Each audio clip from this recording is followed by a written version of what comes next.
desembargadores e ministros são magistrados que atuam em diferentes instâncias do Poder Judiciário. Muita gente não sabe ao certo qual é a diferença entre juiz, desembargador e ministro, e hoje você vai descobrir. Eu sou Cíntia Brunelli e eu te convido a se inscrever no canal, porque toda semana eu estou aqui trazendo vários conteúdos importantes e muita coisa pode te interessar. Vou começar a explicação falando sobre os juízes.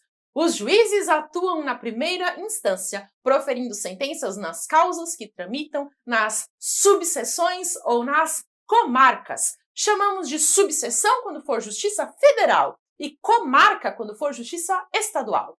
Para se tornar juiz é preciso ter diploma de bacharel em direito, bem como o prazo mínimo de 3 anos de atividade jurídica exercida após a colação de grau. E só é possível se tornar juiz por meio de concurso público, que é composto por várias fases: prova objetiva, prova discursiva, prática de sentença e prova oral. Após a aprovação no concurso e posse no cargo, o juiz inicia sua carreira como juiz substituto. Ele vai trabalhar em varas, em que haja também um juiz titular, adquirindo experiência com este. Um juiz deixa de ser substituto quando é promovido e passa a também ser um juiz titular. E aí, com o tempo, geralmente muitos anos, o juiz vai adquirindo experiência até que ele pode ser promovido a desembargador. Um juiz pode ser promovido a desembargador por 2 critérios: antiguidade ou merecimento.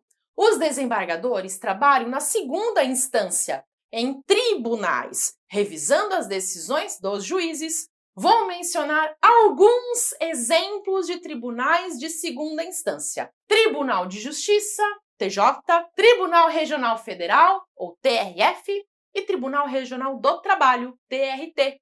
Esses são exemplos. Como eu disse, existem os desembargadores que chegam aos tribunais através de promoção. Eles eram juízes de primeira instância e depois se tornaram desembargadores. Mas existe também outra forma de se tornar desembargador, que é através do quinto constitucional. O quinto constitucional significa que 1/5 dos cargos desses tribunais são reservados a advogados ou promotores. Ou seja, 20% dos tribunais são compostos por magistrados que não adentraram na carreira por meio de concurso público. O que quer dizer que 1 em cada 5 vagas na corte é reservada a advogados ou promotores. O objetivo do quinto constitucional é o de diversificar os tribunais, já que os advogados e os promotores costumam ter visões diferentes sobre os processos. Para chegar ao tribunal, eles precisam ter mais de 10 anos de carreira, notório saber jurídico e reputação ilibada. E há um procedimento para que eles sejam indicados. Ok, agora você já sabe quem são os desembargadores. E os ministros, quem são? Pois bem, os ministros atuam na terceira instância, nos tribunais superiores, revisando as decisões dos desembargadores. Vou mencionar exemplos de tribunais de terceira instância: Superior Tribunal de Justiça, ou STJ, e Tribunal Superior do Trabalho, TST. Esses são exemplos de tribunais superiores.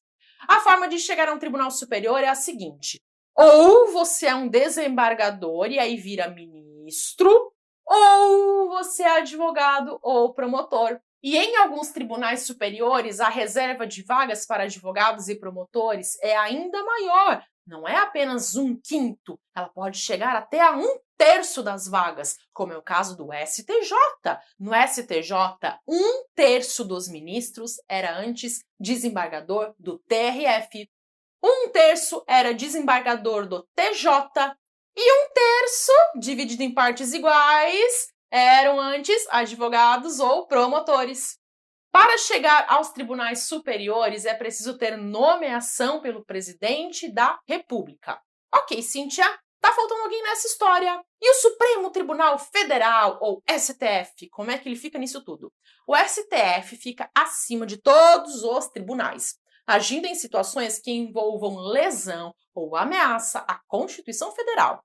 O Supremo é composto por 11 ministros, brasileiros natos, escolhidos entre cidadãos com mais de 35 e menos de 65 anos de idade. de notável saber jurídico e reputação ilibada.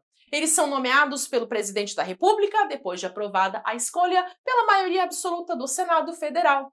Não existe um número fixo de advogados ou promotores que devem compor a corte. A composição do STF é livre, desde que atendidos aos critérios que eu mencionei antes. Por fim, quero chamar a atenção de você para uma coisa. Não confunda ministro do Poder Judiciário com ministro do Poder Executivo. Dentro do Poder Executivo também existem ministros, que são os colaboradores ou os assessores do presidente da República. Nesse caso, nós chamamos de ministros de Estado. Os ministros de Estado fazem a coordenação dos órgãos e entidades da administração federal, dentro das atividades determinadas pelo presidente. Embora eles também recebam o nome de ministros, as tarefas desempenhadas são totalmente diferentes. Quando você ler alguma notícia sobre ministros, observe se estão falando de ministros do Poder Judiciário, ministros do STF, STJ, TST, TSE, ou se são ministros de Estado, dos ministérios do Poder Executivo, como ministro da Agricultura, ministro da Economia, ministro da Educação, etc. Se você chegou até aqui, conta pra mim por que você decidiu aprender sobre esse assunto hoje.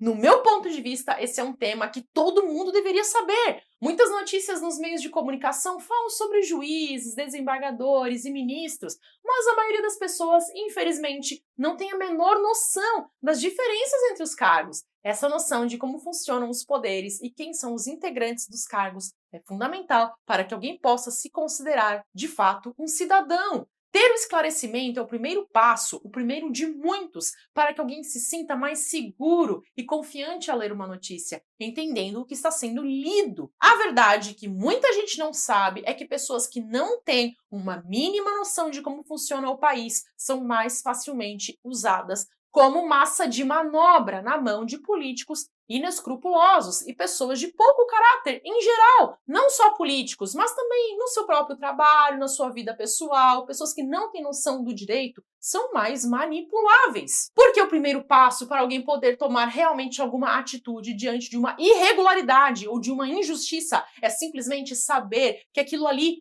é irregular ou é injusto. Mas como é que alguém vai saber disso sem ter um mínimo conhecimento de como as coisas funcionam? É por isso que eu sempre digo que o direito é o que traz as regras do jogo e todo mundo deveria conhecer essas regras. O direito deveria ser assunto de conhecimento comum pelo povo. Eu me sinto muito feliz por você estar aqui assistindo esse vídeo até o final, porque isso é um indício de que você concorda comigo e também acredita que um povo mais instruído é essencial para termos um país mais evoluído. Todo mundo deveria se indignar com a alienação, porque o conhecimento é o que liberta uma sociedade de ser usada como um fantoche nas mãos de políticos. Se você pensa da mesma forma, eu deixo aqui os meus parabéns e a minha recomendação é que você assista mais vídeos aqui do canal. Se você se lembrar de voltar aqui todos os dias, assistir um pouco por dia, você vai ver que em pouco tempo você vai se sentir muito mais esclarecido sobre o direito e sobre as questões da sociedade. O direito no começo pode parecer assustador, e é por isso que eu busco sempre trazer em palavras simples, porque eu quero ser compreendida por todos. E aí, para aqueles que querem ver o seu progresso sendo acelerado, aí a minha indicação é virar aluno do curso Primeiros Passos no Direito,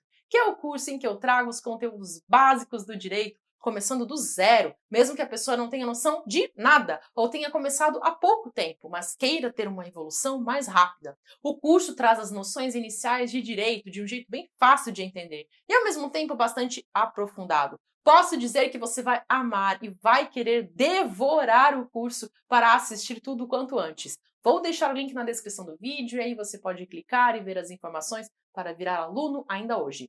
Dê prioridade aos seus estudos. É o conhecimento aquilo que liberta. E virando aluno ou não, lembre-se de qualquer forma de voltar aqui no canal, porque tem muita coisa importante aqui também nos conteúdos gratuitos. Vou deixar aqui uma playlist para você clicar e assistir. Até!